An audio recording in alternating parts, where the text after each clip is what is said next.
A lot of comedians out there, they do really good, and for some reason they start, going crazy and things happen, and then what happened? Wrong people around them.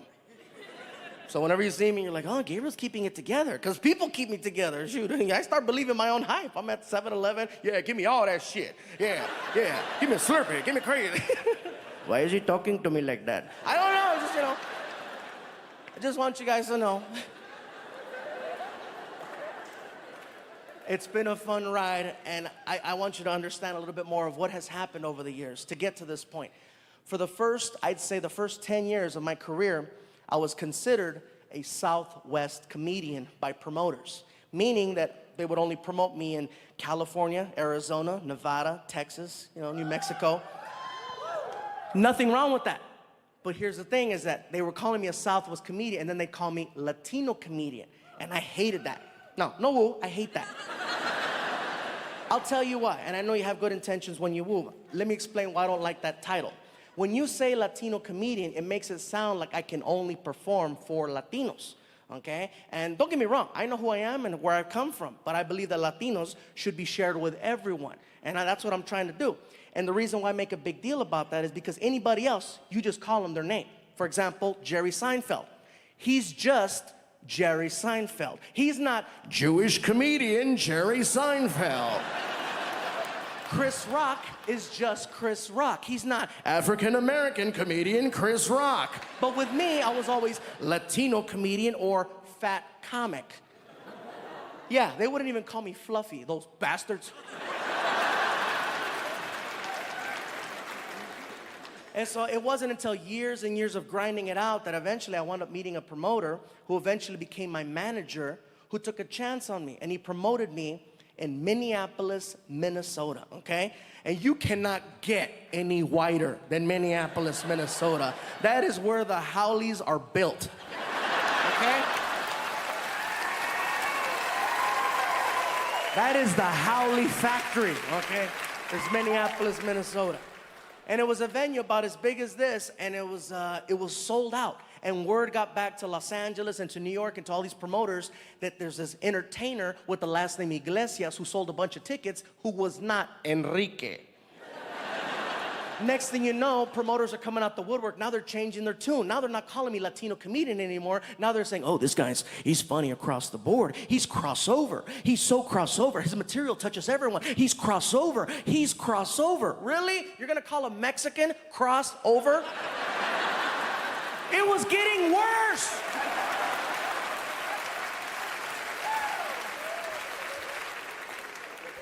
All I wanted to do was be given a chance to go out and perform and show what I could do and not have restrictions and titles and stuff put on. And it was very, very hard. And so, like I said, once I met my buddy who took care of me and became my manager, Joe Malaj, did amazing work, he started taking me everywhere. And with the help of him and my agent, Matt Blake, and Comedy Central started backing me up, and we wound up hitting all 50 states. Next thing I know, we go to Canada. Next thing I know, they sent me to Europe. Next thing I know, we hit Australia. And then I get this phone call. My agent calls me up and he says, Gabe, check it out. You're getting a request to perform in the Middle East. I go, really? Okay, cool. Army, Navy, Marines, Air Force, who? Actually, the request is coming from a prince. Run that by me again. A prince. I said, Purple Rain? Not Prince, a prince. I said, how do they know me? I don't know, but they say that they know you and they want to hire you. I go, it sounds like a joke, Matt. Trust me, it sounds legit. All right, if it's legit, I'll tell you what. Give whoever a ridiculous figure and let them know that they have to wire the money today, otherwise forget it. 4 hours later, Gabe. What? Ridiculous just called. Are you serious? I'm looking at the screen, bro. They wired all of it. Next thing I know, welcome aboard Saudi Arabian Airlines. 17-hour flight, you guys, from Detroit, Michigan to Riyadh, Saudi Arabia. And just so you guys know, I didn't go by myself, okay? I took some friends with me. Nobody from this show.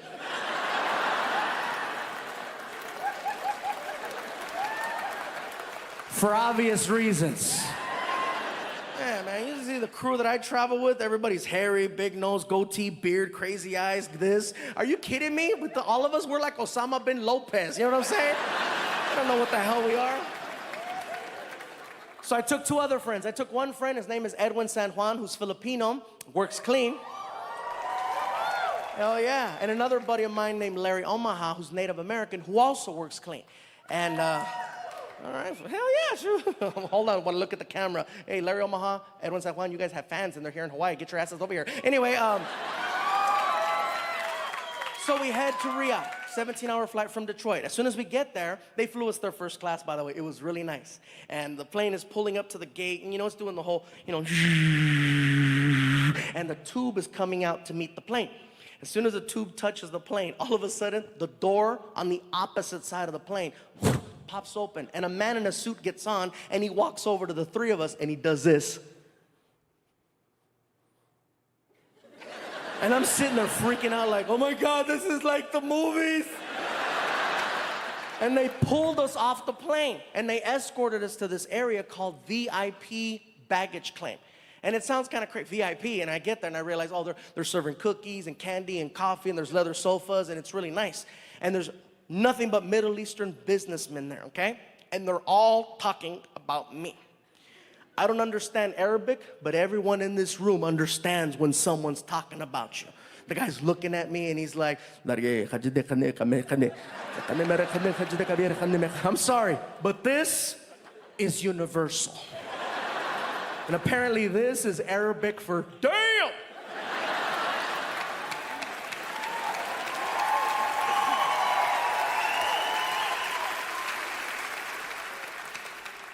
So then this other guy walks over to me, and he's holding a sign, and the sign has my name on it, and he's really excited. He's like, it is you, come, it is you, come, we go. And I'm like, oh, okay, cool. So we grab our luggage, and we follow him outside to the curb.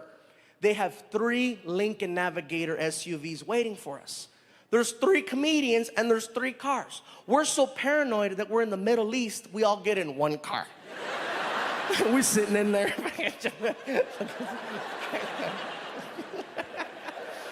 And we take off.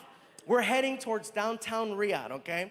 Now, all I know up to this point about my experience is that I've already been paid, my flight's been taken care of, and I have a point person who I'm supposed to meet at the airport who's not there.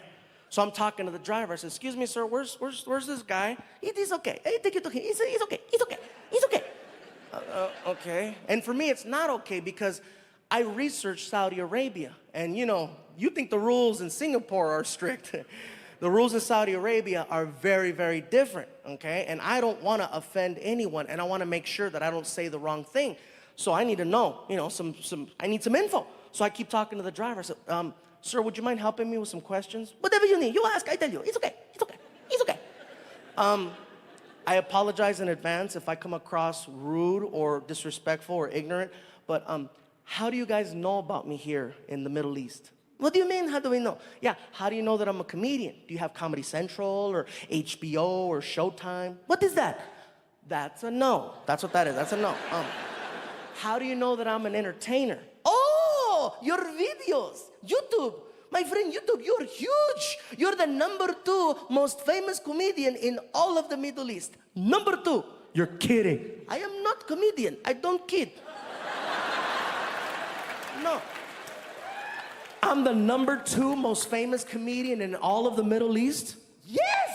Who's #1? Jeff Dunham.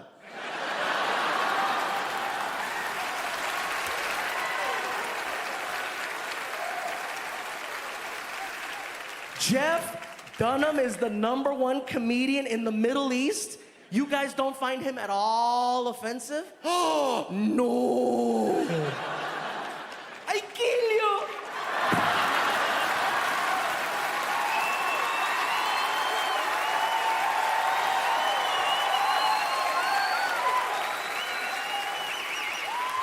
When I heard that, you guys, I was like, you know what? They get it. They get it. So I'm like, we're cool. We're sitting, we're driving, we're heading towards downtown. All of a sudden, the driver cuts the wheel really hard, and we get off the freeway, and now we're taking a side road going away from the city. And I'm like, excuse me, where are we going? We're going to the show. I go, it says here that we're staying in the city. Yes, you're staying in the city, but the show is somewhere else. That doesn't make sense. Why would you have the show somewhere else? How come you don't have it in the city? And then he broke it down. My friend, here in Riyadh, it is very different, okay? Your type of entertainment is forbidden in the city. There are people called religious police that hold up the traditions. They keep it so that it's very traditional. It is not allowed. The social gathering is a no-no. We must go somewhere secret in the desert.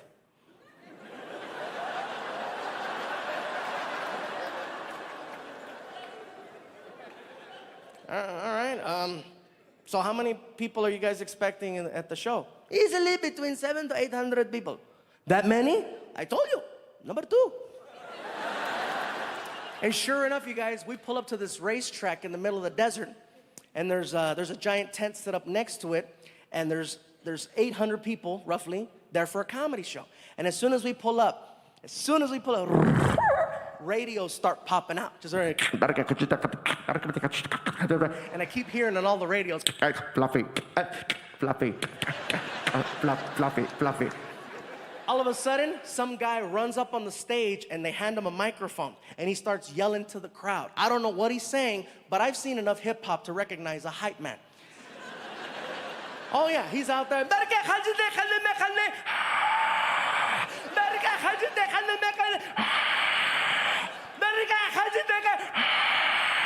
And then I get the biggest introduction of my life. And now, direct from the United States of America, here he is, Gabriel Iglesias. And the crowd starts going, fluffy, fluffy, fluffy. And when I heard that, I freaked out. I was like, oh my God, this is gonna be an amazing show. So I ran to the stage as fast as I could. I'm not a runner. I booked it to the stage, you guys, because I was so excited. And when I got to the front, it clicked that in Saudi Arabia, they still have segregation. And I didn't find out till the last second because I saw a line going down the middle. And on one side, men. Other side, women. And all the women in the front row were covered from head to toe. All I saw was this. Oh yeah, I had no idea I was performing for Assassin's Creed. I didn't know that. I didn't know.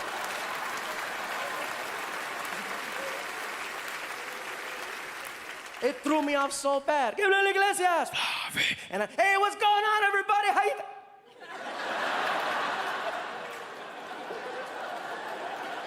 I froze. I've been doing this for 15 years. I don't freeze, but that threw me off so bad. I didn't know what to say.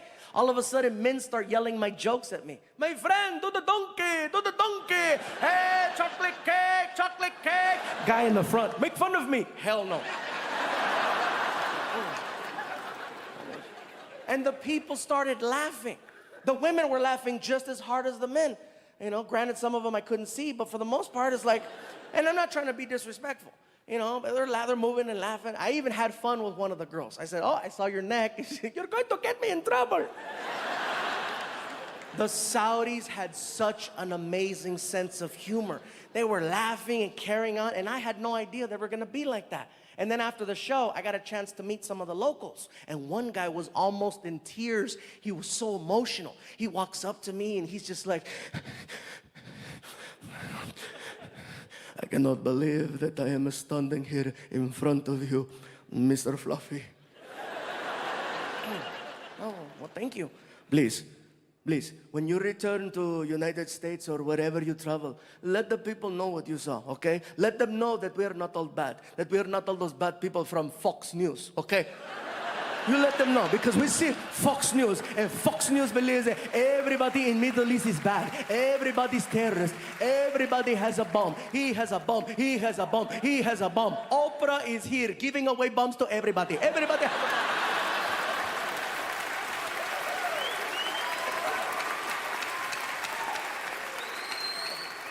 Please, you let them know. We are not all bad people, okay? We are not all terrorists. My cousin. Maybe. What? I'm kidding. I'm kidding. I'm kidding. Look at your face. Look at your face. Oh, I'm going to die. Look at you.